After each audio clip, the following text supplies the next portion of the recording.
Bom dia, galerinha. Sejam bem-vindos a mais uma aula de filosofia. Hoje nós vamos iniciar nossos estudos do capítulo 23, as ciências humanas. Na aula anterior, a gente discutiu o capítulo 22 por completo. A gente fez isso porque já tinha trabalhado com esse capítulo em sala de aula, então foi uma revisão de tudo aquilo que a gente tinha visto e se aprofundando em outros pontos que a gente não tinha abordado na sala. Mas agora, como trata-se de um capítulo novo, iremos estudá-lo em duas partes. A aula de hoje vai tratar apenas da primeira parte do capítulo e a gente terá o estudo mais aprofundado da segunda parte em outra oportunidade. Então, a gente vai começar a estudar as ciências humanas. O que são as ciências humanas? Ciências humanas. Então, segundo Foucault, a partir do século XIX, forma-se um conjunto de saberes que abordam e investigam o ser humano, como um ser vivo que fala, trabalha, se agrupa, cria regras e normas de conduta e que é empiricamente observado. As ciências humanas são o último conjunto de conhecimento que se desvinculou da filosofia. E você está vendo que é estudar o ser humano como ser vivo, um ser dinâmico, um ser que vive em agrupamento, que trabalha, tem normas, valores, regras, então que pode ser observável empiricamente, através do seu comportamento. Então, essa é a definição de Foucault. Então, essas ciências humanas, ela surgiu no século XIX, ou seja, bem recente, em relação às outras ciências.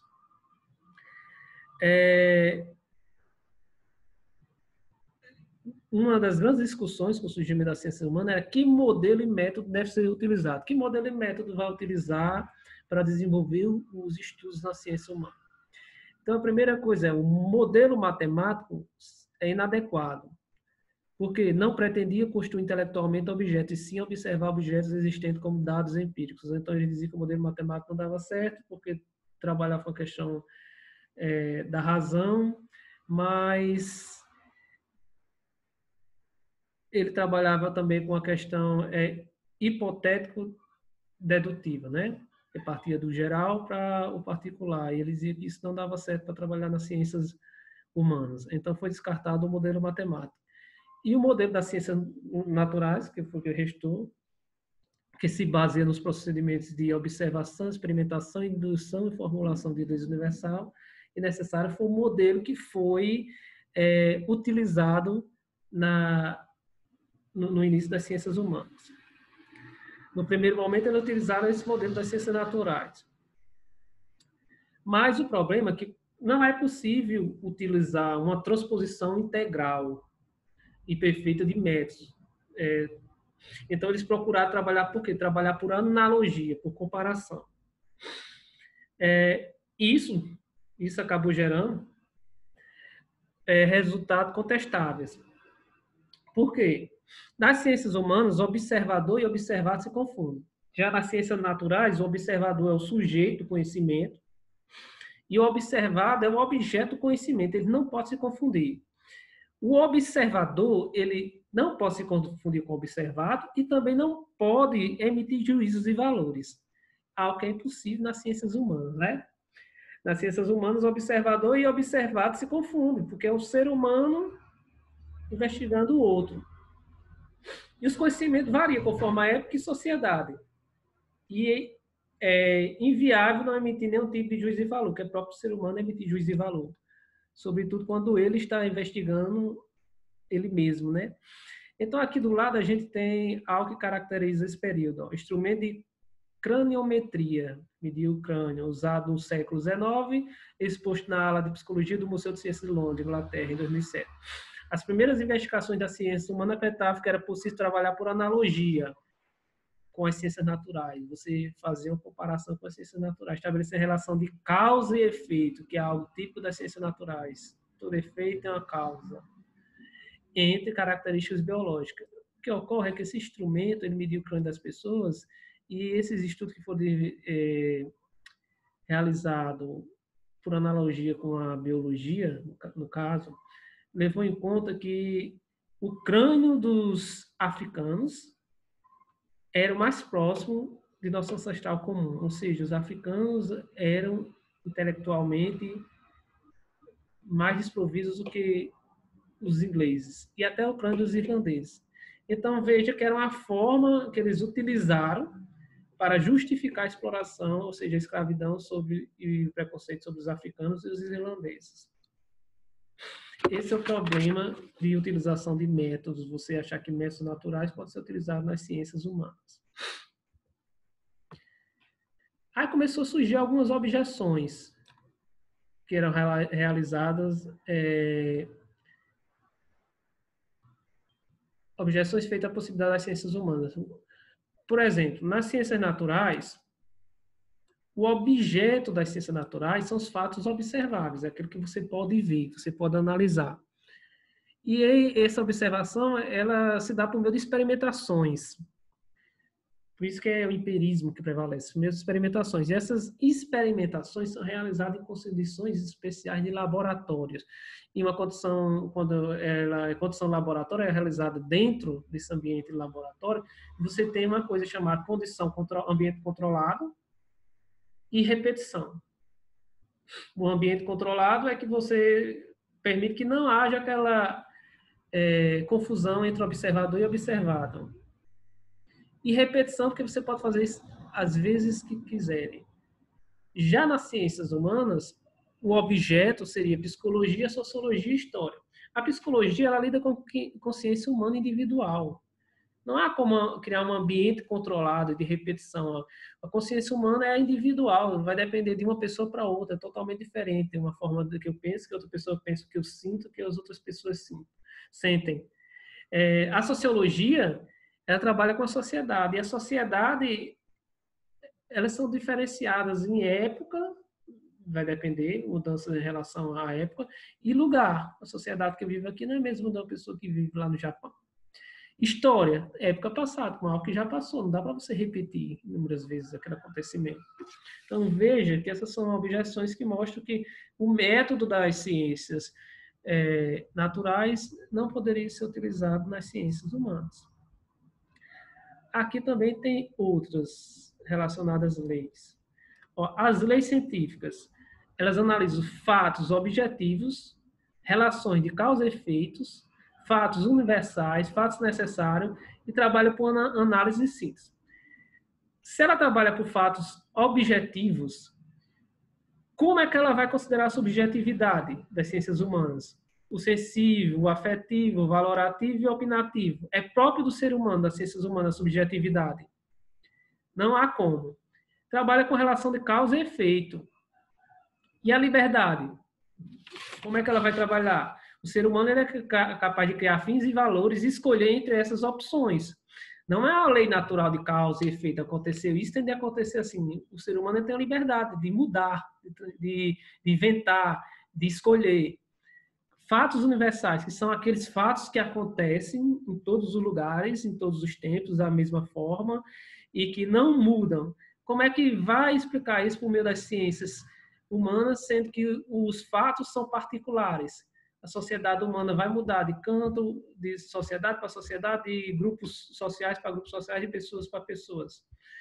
Necessários, é que tem de acontecer, independente do que você faça. Está relacionado à natureza. E os acontecimentos únicos que são históricos, que acontecimento histórico que acontece aqui no Brasil não quer dizer que vai acontecer em outra região, em outro país, não. Como você iria explicar o mesmo ciência humana? E eles trabalham por análise e síntese. Seria análise e síntese. Primeiro, eles decompõem o objeto de estudo, e eles decompõem fatos simples e complexos. Depois, eles fazem uma recomposição, separando os fatos simples e completos e distribuindo eles em essenciais e acidentais. E o psiquismo humano, tem como você fazer isso no psiquismo humano? Não tem. Fazer essa análise e síntese, essa decomposição e essa recomposição. Então, veja que isso aí mostra que os métodos naturais utilizados na ciência humana, eles não se encaixavam. O humano como objeto de investigação. Embora as ciências humanas sejam recentes, a percepção de que os seres são diferentes das coisas naturais é antiga. Isso não surgiu agora, não. Muito tempo sabe que os seres são diferentes das coisas naturais. E, para explicar isso, há 3 concepções de investigação do ser humano. É o humanismo, o positivismo e o historicismo. É o que a gente vai estudar agora. A primeira, o humanismo. O humanismo é a ciência que valoriza o homem. Por isso que o nome é humanismo. Valoriza o humano. E aqui a gente tem ideia renascentista, porque ela surgiu assim na transição da idade média para a idade moderna. Ela surgiu.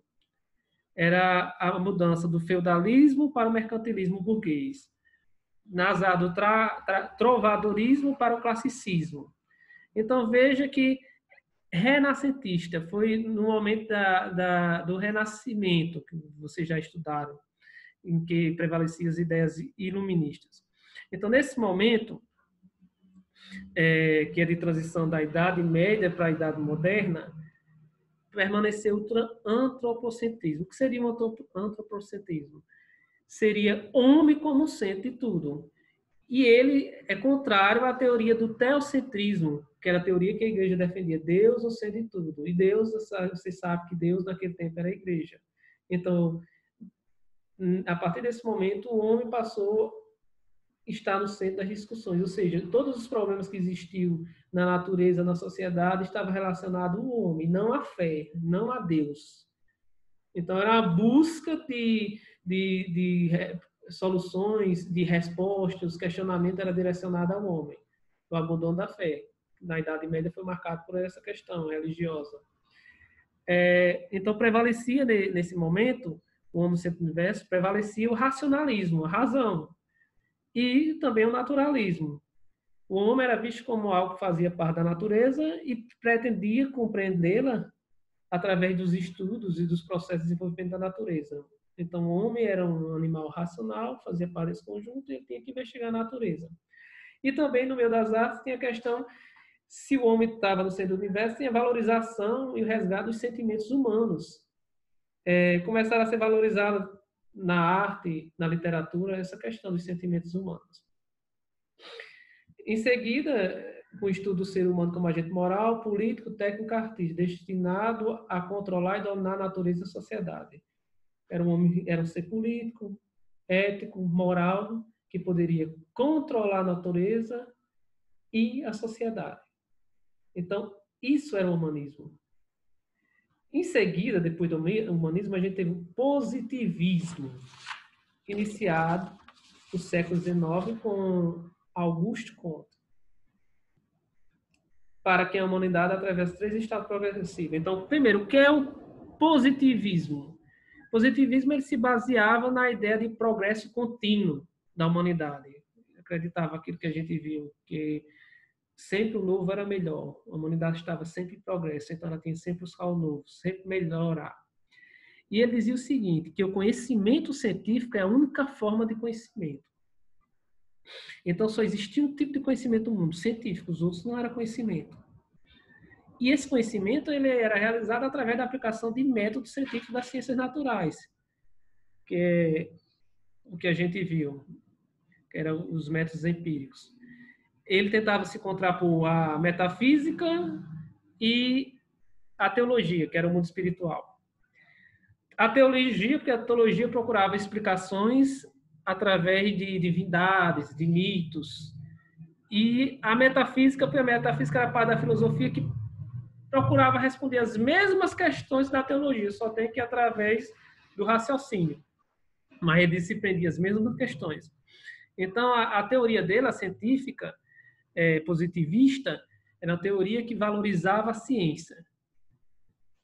O método científico era o único válido dentre todos.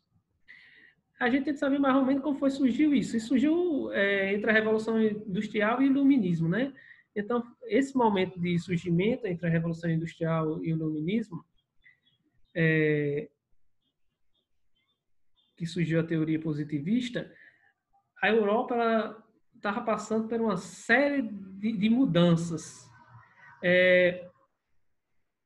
Como assim mudanças? Com a Revolução Industrial, houve a mudança do pessoal do campo para a cidade. houve o crescimento desordenado, houve a produção, aumento da produção, mas também aumento da pobreza. Houve, com o iluminismo, o surgimento de ideias novas que contestavam a ordem vigente, de estudos que também foram espalhados em grande escala, porque a imprensa também, naquele tempo, ela tinha sido desenvolvida, o pessoal estava tendo mais acesso a informações. Então, para entender essa nova ordem mundial, a teoria positivista, ela criou a sociologia, ele é considerado um dos criadores da sociologia. Essa teoria positivista, ela tem duas vertentes. Uma é a orientação científica, que ela investiga a natureza, investiga o efetivo, a divisão dos conhecimentos, e a outra é a orientação psicológica, que investiga a natureza humana existente. Então, a teoria positivista na sociologia, que ele desenvolveu, ela dizia o seguinte, que o conhecimento ele tinha de ser produzido pela ciência, somente pela ciência, que a ciência tinha que identificar os problemas sociais, as chagas sociais que aconteciam naquele momento, e compreender melhor a sociedade, o que estava ocorrendo com a sociedade. E ela se baseava em um propósito. Esse propósito, até você conhece a frase, ordem e progresso. O iluminismo, ele se baseava em ordem e progresso. Ele dizia que defendia o ideal do progresso contínuo da humanidade, ele trabalhava com essa história de ordem e progresso. Ordem social, ordem da sociedade, e progresso moral e científico. Então, veja só, essas são as frases da bandeira do Brasil. Ordem e progresso. É baseado no positivismo de Augusto Comte. A sociologia de Augusto Comte dizia o seguinte, que a sociedade é um organismo biológico. Veja que, por analogia, trabalhava com o método científico como se fosse o método da ciência da natureza. Nem uma parte tem existência independente. Então, a sociedade é totalmente uma ligada. Ela não tem, ela é um organismo biológico, partes independentes. Não haveria nenhum lugar para o individualismo, apenas para o altruísmo. Ele até inventou essa palavra. Altruísmo é você se doar para a sociedade, no caso aí. Então, não haveria como você pensar de forma individual, você tem que pensar em forma coletiva, para o bem da sociedade, para manter a ordem e o progresso da sociedade, mesmo que isso te prejudicasse. Então, o que ele queria? Ele queria a cura das doenças sociais, por meio da ciência dele. E isso poderia ocorrer por meio da imposição da ordem social para chegar ao progresso. Então, a população muitas vezes tinha que sofrer essa imposição social. Então, tudo em benefício do progresso. E isso acabou sendo utilizado de forma, por exemplo, alimentou outras correntes, como o darwinismo social, que dizia que a evolução e a sobrevivência da sociedade dependia da sua adequação. Os mais aptos sobreviveriam. Então, os mais fracos teriam que morrer. Então, essa é a teoria de Augusto Comte. Depois da teoria, sim, dentro dessa teoria, ele desenvolveu 3 estados progressivos: o teológico, o metafísico e o positivo. O teológico é baseado na superstição, é relacionado à divindade, a gente baseia-se nas nossas crenças, a gente atribui os acontecimentos a algo sobrenatural. Então, esse seria o teológico. O teológico é ligado à religião, então seria o estado da religião, em que a gente baseia todas as nossas crenças. Metafísica seriam os argumentos lógicos e racionais. Seria um momento em que a gente se utilizaria desses argumentos metafísicos, mas só tem que a gente, a partir da lógica, estava tentando responder as perguntas que foram feitas no teológico. E o último estágio, metafísica era de transição, era o positivo, que era através da ciência, da observação metódica, que era o estado mais avançado da sociedade. Então, é você sempre acreditar que a ciência vai solucionar esse problema. Por exemplo, se você chegar para uma pessoa e falar com ela que ela não desperdice água em excesso, porque cada dia que passar, a água vai ser mais escassa. É comum você escutar dela, eu não vou me preocupar daqui a 20, 30 anos que a ciência vai dar um jeito. Então, esse cara tem uma ideia positivista. Ele acha que sempre o amanhã vai ser melhor do que hoje. E você já vê que essas discussões já faz 30, 20, 40 anos. Essa discussão, cada vez que aumenta a escassez de água, ela só vai, e passa a escassez de água, só vai aumentando. O historicismo. Distinção profunda entre homem e natureza. O historicismo são os fenômenos sociais, segundo o historicismo, políticos e econômicos, são essencialmente históricos. Então, a economia, a sociedade, a política são essencialmente históricos. E ele só pode ser compreendido dentro do campo da história, através da história ou por meio das suas relações com os processos históricos. Então, tudo tem que ser entendido no contexto histórico. Então, aconteceu mais ou menos assim. No século XIX, com a valorização da história, resgate de textos antigos, até classicistas, valorização do historiador, reconstruindo a história, essa corrente ela surgiu e ganhou um grande valor dentro da sociedade. E ela tem uma série de características. Uma das primeiras características é a análise do caráter individual das forças históricas humanas. Uma análise do caráter individual. Porque a história, ela pode, não é como se fosse um organismo vivo, que não há o particular. Ele sabe que pode haver o particular dentro da história. É uma série de acontecimentos, mas o ser humano, ele consegue construir sua própria história. A história é a obra de homem de suas relações recíprocas condicionadas pelo processo. Como assim? Os fatos humanos são históricos, ele tem valor, ele tem sentido, como vocês estão vendo aí. Então, ele é construído ao longo das suas relações recíprocas.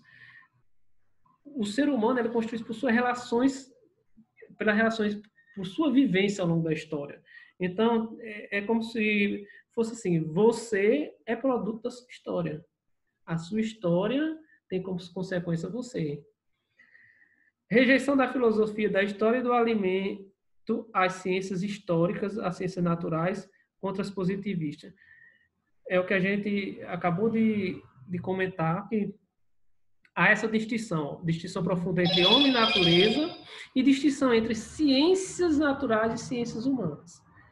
As ciências humanas é a ciência do espírito ou da cultura, totalmente diferente das ciências naturais. Ampliação da crítica a todas as ciências, não somente às ciências humanas. O conhecimento histórico reside na individualidade dos produtos da cultura humana, a valorização da individualidade de cada cultura. Por isso que eles aí precisam desenvolver um método de compreensão que investiga o sentido dos fatos humanos e controla a sua casualidade histórica que os governa. Porque há uma sucessão orgânica da evolução que as condições e peculiaridades locais influenciam as realidades. Então, cada situação é diferente. O contexto vai influenciar nos acontecimentos. Há uma sucessão de fatos. Dá para você saber pelo comportamento, os fatos, como eles ocorrem. Mas o contexto é quem determina. O instrumento de conhecimento da história é a compreensão, como você pode ver aqui. É por meio da compreensão que nós vamos entender as ações e os fins da humanidade. Então, veja que ela é bastante diferente da ideia do positivismo. Então, gente, essa é a primeira parte do capítulo. Se vocês tiverem alguma dúvida, entre em contato comigo pelo WhatsApp. E vou deixar uma atividade aí em seguida, que espero que vocês respondam. Até a próxima.